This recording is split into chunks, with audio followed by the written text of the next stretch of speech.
Shinzo city में hitman Sakata अपनी तलवार तेज कर अपनी शानदार कार में निकलता है। बाद में समुद्र तट के पास एक घर में कुछ याकुजा गुंडे अपने बॉस कावानो को बताते हैं कि एक नया गिरोह शहर पर कब्जा करने की कोशिश कर रहा है। आदमियों की अक्षमता से चिढ़कर कावानो उनमें से एक को चाकू मार देता है और उसका चेहरा काट देता है। बाहर सकाटा चुपके से घूमता है और हर गार्ड को गिरा देता है। खून खिड़की से टपकता है और एक आदमी की टांगें दिखती हैं। तब लोग समझ जाते हैं कि कोई घुसपैठिया है। वे कावानो को सुरक्षित स्थान पर ले जाने के लिए दौड़ते हैं, जबकि सकाटा छत पर गुंडों से लड़ता रहता है। लोग कावानो को बाहर ले जाने की कोशिश करते हैं, लेकिन शव रास्ता रोकते हैं तो वे उसे दूसरी मंजिल पर ले जाते हैं। सकाटा अपनी तलवार से गुंडों को खत्म करता है, उन्हें सीढ़ियों से लुढ़काता है। अंततः कावानो अपनी कार तक पहुंचता है, लेकिन ड्राइवर को मरा पाता है। कुछ और लोगों को मारने के बाद सकाटा को एक गैंगस्टर कांच के दरवाजे से फेंक देता है। वे हाथों से लड़ाई करते हैं, कमरे में मिली चीजों का उपयोग करते हुए। सकाटा गिरता है और आदमी उस पर बैठकर छुरा घोंपने की कोशिश करता है, लेकिन सकाटा उसका हाथ काट देता है और उसे फर्श पर खून बहने के लिए छोड़ देता है। फिर वह कावानो के बेडरूम में जाता है और कावानो की गोलियों से बचने के लिए एक गुंडे के शरीर का उपयोग करता है। डरा हुआ कावानो बालकनी से भागने की कोशिश करता है, लेकिन सकाटा उसे पकड़कर मार देता है।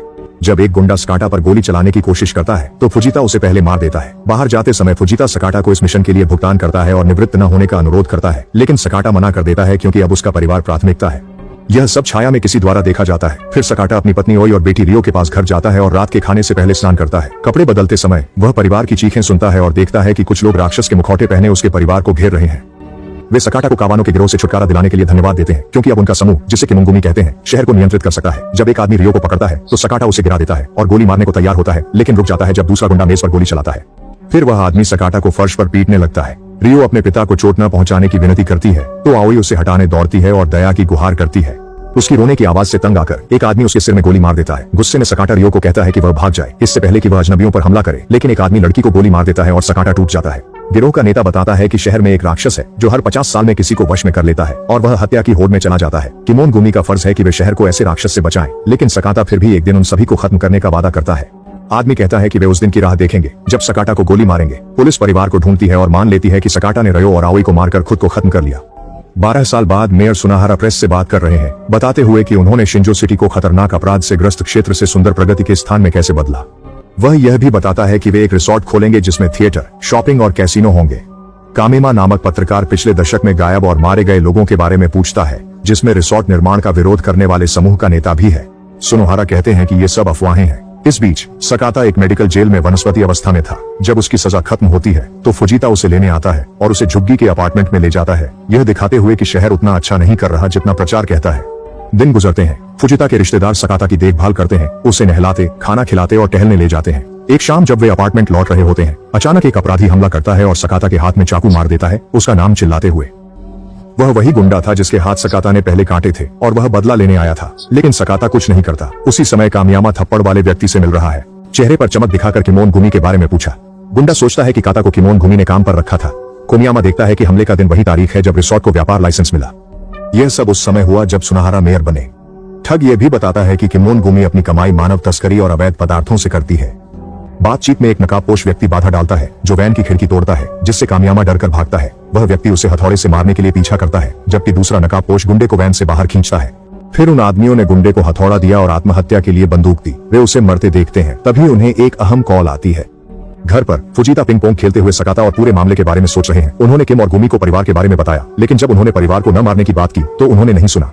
उसी वक्त उसे एक कॉल आती है जिसमें चौंकाने वाली खबर होती है। अस्पताल में पुलिस प्रमुख कोटारो पड़ोस में बेघर लड़ाई के शिकार की जांच करने आते हैं। वह पहरेदारों को पैसे देकर आराम करने को कहता है। फिर कमरे में जाकर देखता है कि पीड़ित सकाटा है। कोटारो राक्षस का मुखौटा पहनकर सकाटा से पूछता है कि क्या वह उसे पहचानता है, यह बताते हुए कि वह किमेनगुमी से है जिसने सकाटा के परिवार को मारा था।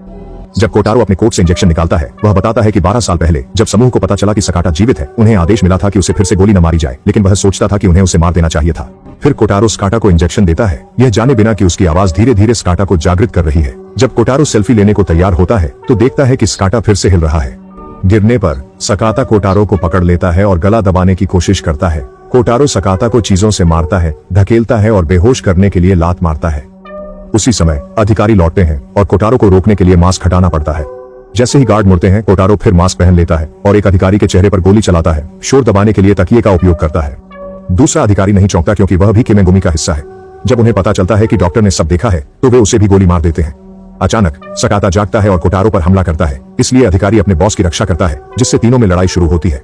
अधिकारी बिस्तर और दीवार के बीच फंस जाता है, जबकि कोटारो सकाटा को लात मारता रहता है। सकाटा दुश्मन के सिर पर मारता है और फिर चौथी लाइन से गला घोंटने की कोशिश करता है। कोटारो अपनी रक्षा करता है और संघर्ष में अधिकारी को खिड़की से बाहर फेंक देता है। सकाटा चौथी लाइन फिर से आजमाता है और जब कोटारो इसे हटाता है तो सकाटा चादरों से उसका गला घोंट देता है। फुजिता और राज अस्पताल पहुंचते हैं और सकाटा को बाहर निकलते देख चौंक जाते हैं। वह बाहर जाते समय कुछ खाना लेता है जो उसके परिवार की मौत की याद दिलाता है, जिससे उसके बदले की इच्छा बढ़ जाती है। सकाटा के फिर से जीवित होने की खबर किमोनगुमी तक पहुंचती है, जो अवैध फैक्ट्री में काम करते हैं और लड़कियों की बिक्री करते हैं। नेता खुश होता है और सकाटा को शहर का राक्षस कहता है, इसलिए वह प्राचीन अनुष्ठान से जश्न मनाने लगता है। जल्द ही फुजिता को किमोनगुमी से संदेश मिलता है, जिसमें सकाटा का शव लाने को कहा जाता है। समूह फैक्ट्री की ओर बढ़ता है और सकाटा का शरीर बैग में डाल दिया जाता है। फिर फुजिता और राज वहां से निकल जाते हैं। बैग कन्वेयर पर गिरते ही सकाटा बाहर आता है, गार्ड को मारता है और कमरे से निकल जाता है। फैक्ट्री मालिक ताकेमोटो कैमरों पर सकाटा को कर्मचारियों से लड़ते देखता है और गेट गार्ड को तुरंत चेतावनी देता है, जो वैन पर गोली चलाने लगता है। राज तुरंत मारा जाता है, लेकिन फुजिता घायल होकर गार्ड्स पर गोली चलाता है। ताकेमोटो अपने उत्पाद का सेवन करके मास्क पहनता है, जो उसे सकाटा के परिवार के हथियारों में से एक दिखाता है। इस बीच सकाटा फैक्ट्री के अलग अलग हिस्सों से गुजरते हुए रास्ते में आने वाले हर गुंडे को गिरा देता है। जो भी चीजें मिलती हैं उनका उपयोग करके या उनके सिर को दीवार, रेलिंग और मशीनरी पर पटक कर एक मजदूर उठता है। सकाटा लोडर ट्रक और कवर के संग गिराने से पहले उसके पास कचरा था। सकाटा उसे मारने के लिए चाकू फेंकता है। मजदूर गाड़ी से गोली चलाता है। फिर सकाटा उस पर कूदता है ताकि वाहन को पटरी से उतारकर बंदूक चुराकर लोगों को मार सके। मजदूर गाड़ी में कूदते हैं। सकाटा उन्हें चाकू से मारता है। गाड़ी के टकराने से पहले वह कूद जाता है। बदले की चाह में सकाटा सीढ़ियों और गलियारे से आगे बढ़ता है। जो भी उसे रोकता है उसे मारता है। जब वह ऑफिस के फ्लोर पर पहुंचता है तो वह देखता है ताकेमोटो बाहर है, बटन दबा रहा है। बटन पर फोन। उसी वक्त इमारत में धमाका होता है और ताकेमोटो को फोन आता है। नेता ने विस्फोट देखा और सफलता की बधाई दी, लेकिन ताकेमोटो फोन काट देता है। सकाटा इमारत से बाहर आते हैं, खुद को कंबल में लपेटते हुए। ऐसा लगता है कि एक और लड़ाई शुरू होने वाली है, लेकिन ताकेमोटो फुजिता के ऊपर से गुजर जाता है, जो खून की उल्टी करते हुए घुटनों पर गिर जाता है। वह सकाटा से माफी मांगता है कि उसने किम और गुमी को उसके परिवार के बारे में बताया और स्वीकार करता है कि उसे भी अंत का हकदार है। इसलिए सकाटा उसे गोली मारने में नहीं हिचकिचाता। फिर सताका ताकेमोटो को लटकाकर मारता है। उसे उठाया पर ताकेमोटो हंसता है, अपने नेता के प्रति वफादारी की शपथ लेता है। तभी ताकेमोटो का फोन बजता है और सेटाका नेता की आवाज सुनता है। वह गुस्से में ताकेमोटो का मुखौटा तोड़ता है, क्योंकि नेता बताता है कि उसकी बेटी जीवित है। नेता असल में मेयर सुनाहारा है और वे कहते हैं कि ये आपराधिक गतिविधियां शहर की प्रगति के लिए धन लाती है। सकाटा अपनी बेटी को देखना चाहता है, उसे ताकेमोटो को फिर से छोड़ना होगा। फिर भी सकाटा ताकेमोटो को मार देता है। सुबह पत्रकार बात करते हैं। पिछली रात के हमलों के लिए सकाटा को दोषी ठहराया और कहा कि वह मारा गया। कारखाने में विस्फोट हुआ। इस बीच रियो अब किशोर है। कांता ने देखा, जो नकाबपोशों में से एक है, वह किमेंगुमी की मानव तस्करी का प्रमुख है। मानव तस्करी का धंधा और रियो को गलत देखना पसंद है। सुनाहारा उसे बुलाकर आदेश देता है, सकाटा को खोजो, जो तब से गायब है। एक सामान्य पड़ोस में एक घटना। पुलिस अधिकारी टोकुगावा अपने घर लौटते हैं और देखता है कि खिड़की खुली है। सकाटा हैरान हो जाता है। पता चलता है कि कुछ साल पहले सकाटा ने ताकागावा की जान बचाई थी। अधिकारी जानकारी दे रहा था। ताकागावा सकाटा को किमेगुमी द्वारा सुरक्षा कंपनी के सीईओ की हत्या का वीडियो दिखाता है। उसके पास पीड़ित की उंगली भी है। अब वह कंपनी नए रिसोर्ट की सुरक्षा देखती है। टोकुगावा की बंदूक चुराकर सकाटा निकलता है। सुरक्षा कंपनी के मुख्यालय में जाकर गुंडों को मारता है, हर मंजिल पर जब तक ठिकाना नहीं मिलता। रियो सोफे के पीछे छुपा होता है। सकाटा को तस्वीरों से भरा बोर्ड दिखता है। उसकी बेटी संग कांता उसके पिता बन पहुंच दे रहा है। उसी वक्त कांता आता है। आदमी फौरन लड़ने लगते हैं।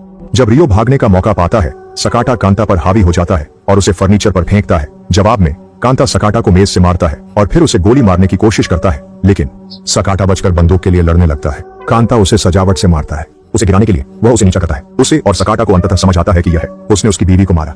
बंदूक जाम हो गई। सकाटा इसे खत्म करने वाला है। तभी अचानक रियो कांता को लौटकर पिता बुलाती है। अपने स्कूल की धनुष से सकाटा पर निशाना साधा।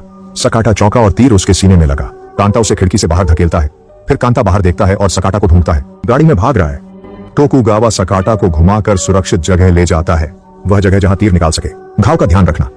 उसी समय टोकुगावा को सुनाहारा का कॉल आता है, जिसने उसे देखा। कैमरों पर देखता है और सकाटा को फोन देने को कहता है। फिर सुनाहारा सकाटा से कहता है कि अगर वह फिर से रियो को देखना चाहता है तो उसे रिसोर्ट आना होगा। चोट की चिंता किए बिना सकाटा अपने पुराने ठिकाने पर तलवार और कार लेने जाता है, ब्लेड और शानदार गाड़ी। इस बीच रियो रिसोर्ट के कमरे में बंद है। वहां पहरेदार है। हर मंजिल और कोने में हथियार है। अचानक सकाटा की खाली कार बाहर ध्यान भटकाने के लिए दिखती है, जबकि सकाटा अंदर जाकर अपने ब्लेड और मरे लोगों से ली गई बंदूकों से गुंडों को मारने लगता है।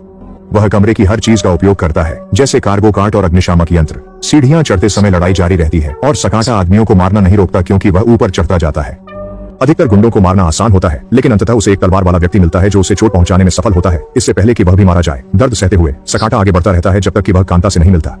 पुरुष फिर से लड़ते हैं और शुरू में लगता है कि उनकी कौशल समान है, क्योंकि वह हमलों को पेशेवर की तरह चकमा देता है। कांता शिकायत करता है कि सकाटा तब प्रकट हो रहा है जब रियो का शरीर बदल रहा है और उसके बारे में डरावने विवरण देता है। कांता सकाता को छुरा मारने वाला होता है, लेकिन सकाता ब्लेड रोक देता है, जिससे उसके गाल पर निशान बन जाता है। फिर वह ब्लेड छीनकर कांता की आंख में घोंप देता है और सिर पर वार कर उसे बेहोश कर देता है और गुंडे पीछा करते हैं। इसलिए जब सकाता आखिरी मंजिल पर पहुंचता है, वह थका होता है। कमरे में जाकर रइयो को देखकर चौंकता है, जो उसे पहचान नहीं पाती। इस ध्यान भटकाने से आखिरी नकाबपोश व्यक्ति जिन सकाटा को बेहोश कर देता है। कुछ ही देर बाद सकाटा को सुनहारा के पास ले जाया जाता है, जो रइयो को शहर के राक्षस की कहानी बताता है।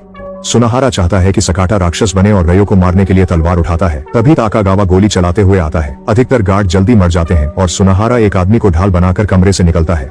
सकाटा रियो को पुकारता है। उसके शब्द उसे उस दिन की याद दिलाते हैं जब गोली उसके खिलौने को लगी थी। वह टोकुगावा के साथ छिपने भागती है, जबकि सकाटा जिन से लड़ता है, जो धातु की छड़ी का उपयोग करता है।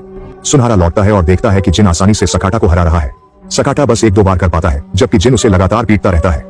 बहुत संघर्ष के बाद सकाटा को मौका मिलता है और वह जिन को छुरा घोंप देता है, फिर उसे सीढ़ियों पर फेंक देता है। इसके बाद सुनहारा जिन का मुखौटा उतारता है और पता चलता है कि वह उसका जुड़वा भाई है, लेकिन जिनके चेहरे पर जलने का निशान है। फ्लैशबैक में दिखता है कि बचपन में वे अलग हो गए थे, लेकिन मिलने पर जिन सुनहारा के लिए कुछ भी करने को तैयार था, यहाँ तक कि हत्या भी। इस बीच टोकुगावा रियो के साथ इमारत छोड़ने की कोशिश कर रहा है, जो अपने पिता के पास लौटने का निर्णय लेती है। मुखौटा पहनकर सुनहरा अपनी तलवार से सकाता से लड़ाई शुरू करता है। सकाटा पहले से गंभीर रूप से घायल है, इसलिए सुनहारा के लिए उसे बार बार काटना आसान होता है, जब तक कि वह सकाटा का एक हाथ नहीं काट देता। फिर भी सकाटा नहीं रुकता और अपने कमजोर शरीर को हमले के लिए खींचता रहता है। सुनहारा वारों को रोकता है, फिर भी उत्साहित होता है क्योंकि सकाता सच में शहर का राक्षस बन गया है।